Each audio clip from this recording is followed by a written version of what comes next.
வணக்கம் நண்பர்களே. நம்ம அக்ரிகல்ச்சரல் எபிக் சேனலுக்கு உங்களை வரவேற்கிறேன். எல்லோருக்கும் ஒரு சிறிய வேண்டுகோள். தயவு செஞ்சு சப்ஸ்கிரைப் பண்ணிட்டு வீடியோ பாருங்க. நிறைய பேர் சப்ஸ்கிரைப் பண்ணாம வீடியோ பார்க்கறீங்க. தயவு செஞ்சு சப்ஸ்கிரைப் பண்ணிட்டு வீடியோ பாருங்க. சரி, வாங்க வீடியோக்குள்ள போகலாம். ஏக்கருக்கு 8 டன் மக்காச்சோளம் எடுக்கணும்னா முதல்ல நம்ம நிலத்தை அதுக்கேத்த மாதிரி தயார் செய்யணும். நிலத்தை 2-3 தடவை நல்ல ஆழமா உழுவுங்க. இப்படி உழுதாதான் மண்ணு பொலபொலப்பாகி வேர் நல்ல ஆழமா இறங்கும். வேர் எவ்வளவு ஸ்ட்ராங்கா இறங்குதோ அவ்வளவு சத்துக்களை செடி எடுத்துக்கும். அடுத்ததா ஏக்கருக்கு ஒரு 10 டன் அளவுக்கு நல்லா மக்கிய தொழு உரம் அல்லது ஆட்டு எருவை நிலமெல்லாம் பரப்பி விடுங்க. இதுதான் நம்ம செடிக்கு தேவையான சத்துக்களை, மண்ணுல இருக்கிற நுண்ணுயிர்களை இதுதான் அதிகப்படுத்தும். செடியும் வாடாம வளரும். இப்போ நிலத்தை சமப்படுத்தி முடிச்சதும் சொட்டு நீர் குழாய்களை பிரிக்கணும். 2 குழாய்களுக்கு நடுவுல 2 அடி இடைவெளி, செடிக்கு செடி 20 சென்டிமீட்டர் இருக்கிற மாதிரி பாத்துக்கோங்க.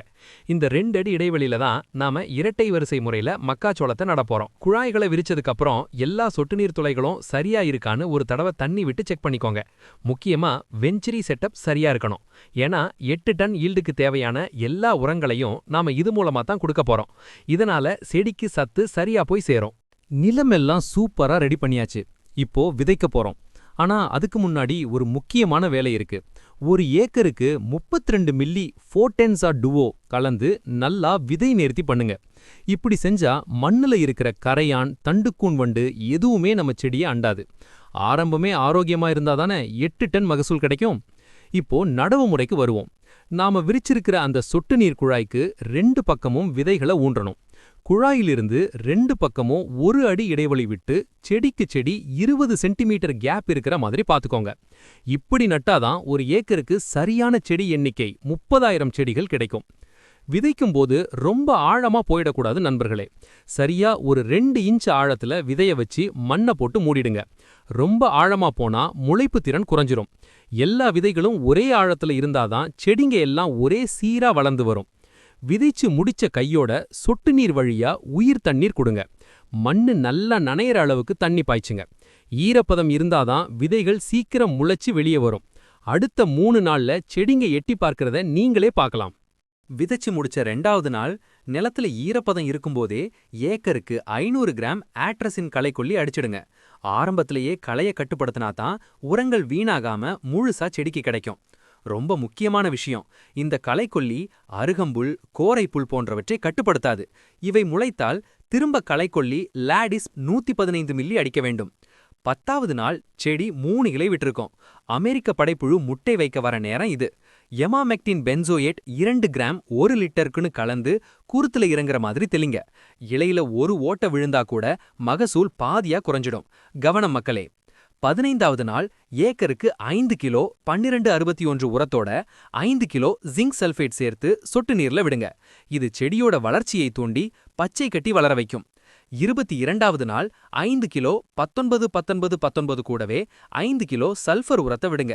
இது செடியோட புரதச்சத்தை அதிகமாக்கி மணிகளுக்கு நல்ல எடை கொடுக்க செயல்படும்.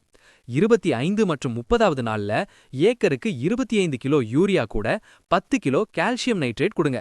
தண்டு கரும்பு மாதிரி தடிமனா இருந்தாதான் நாம எதிர்பார்க்கிற அந்த 300 கிராம் எடையுள்ள மெகா கதிரை தாங்குற பலம் செடிக்கு கிடைக்கும். 35வது நாள் படைப்புழுவுக்கு கொராஜன் அல்லது ஸ்பைனட்டோரம் ஒரு தெளிப்பு கொடுங்க. இலைப்பரப்பு எந்த அளவுக்கு ஆரோக்கியமா இருக்கோ அந்த அளவுக்கு செடி சூரிய ஒளியை எடுத்துக்கிட்டு மணிகளை பெருசாக்கும்.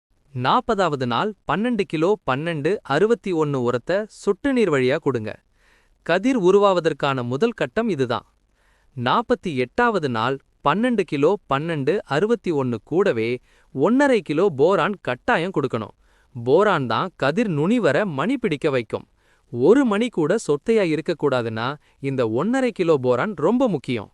55வது நாள் 12 கிலோ 0.52-34 உரத்தை விடுங்க. பூக்கும் தருணத்துல பாஸ்பரஸ் சத்து கதிரோட அகலத்தை அதிகமாக்கும். 60வது நாள்ல 12 கிலோ கால்சியம் நைட்ரேட் மற்றும் 65வது நாள்ல 12 கிலோ 0.52-34 உரத்தை விடுங்க. மணிகள் நல்லா உருண்டையா திரட்சியா மாற இதுதான் சரியான நேரம். மணி சப்பையாகாம தடுக்க இது ரொம்ப முக்கியம். இப்போ எடைய ஏத்துற நேரம். 72வது நாள் 10 கிலோ 13-0-45 உரத்தை சொட்டு நீர்ல விடுங்க. இது மணிகள் திருட்சியாக ஆரம்பிக்கிற முதல் படி. 80வது நாள் 25 கிலோ 0050 உரத்தை விடுங்க. இந்த 25 கிலோ தான் மணிகளுக்கு இரும்பு மாதிரி வெயிட்டையும் கண்ண பறிக்கிற பளபளப்பையும் கொடுக்கும். 300 கிராம் கதிர் எடை வர இதுதான் அஸ்திவாரம். 85வது நாள்ல கடைசி தவணையா 10 கிலோ பொட்டாஷ் கொடுங்க. செடி முழுமையா காயிற வரைக்கும் கதிர் சத்த உறிஞ்சிக்கிட்டே இருக்க இந்த ஊட்டம் ரொம்ப அவசியம். 90வது நாளுக்கு அப்புறம் உரத்தை நிறுத்திட்டு ஈரப்பதத்தை பொறுத்து மிதமான தண்ணீர் மட்டும் பாய்ச்சுங்க. மணிகள் பால் நிலையில இருந்து மாறி நல்லா இறுகி கதிர்கள் கீழ்நோக்கி தொங்க ஆரம்பிக்கும். இந்த 20 நாள்ல தான் மணிகளோட நிறமும் எடையும் அதிகமாகும். சரியான 120வது நாள் கதிரோட மேல் தோகை நல்லா காஞ்சு கதிரை உரிச்சு பார்த்தா மணிகளுக்கு அடியில கருப்பு புள்ளி பிளாக் லேயர் வந்திருக்கும். இதுதான் அறுவடைக்கு சரியான அடையாளம். இப்போ அறுவடை செஞ்சா ஒவ்வொரு கதிரும் 300 கிராம் இருக்கும். ஏக்கருக்கு 8 டன் மகசூல் நிச்சயம். இந்த வீடியோ உங்களுக்கு பயனுள்ளதா இருந்தா மறக்காம லைக் பண்ணுங்க. உங்க சக விவசாய நண்பர்களுக்கும் இதை ஷேர் பண்ணுங்க. உங்களுக்கு ஏதாவது சந்தேகம் இருந்தா கீழே இருக்கிற கமெண்ட் செக்ஷன்ல கேளுங்க. இது போன்ற விவசாய தகவல்களை தொடர்ந்து தெரிஞ்சிக்க நம்ம சேனலுக்கு சப்ஸ்கிரைப் பண்ணிக்கோங்க. மீண்டும் ஒரு பயனுள்ள வீடியோவில் சந்திப்போம். நன்றி, வணக்கம்.